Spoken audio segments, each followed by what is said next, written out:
خليناش نتكلم. فكفايه ان احنا اصلا مستحملينك، يعني الزمالك كفايه اصلا مستحملك. هو بزيرو ده مش ميسي، الجواب بيبان من عنوانه.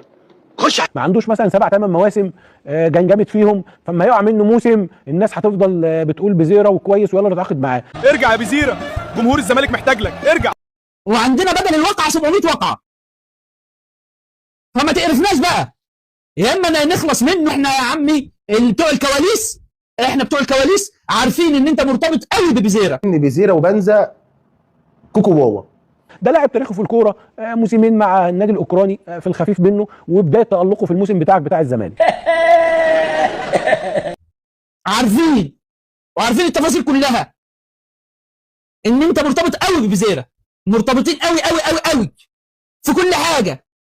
ما قلتوش ليه قبل كده؟ ما قلتش ليه ان الكارثه المدويه دي كانت موجوده قبل كده؟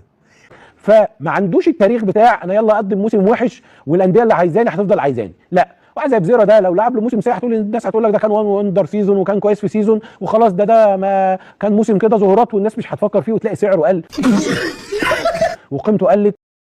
وربك ستار، فتعالى بقى ما تقرفناش بقى. فطير ازاي يا باشا؟ السلام عليكم.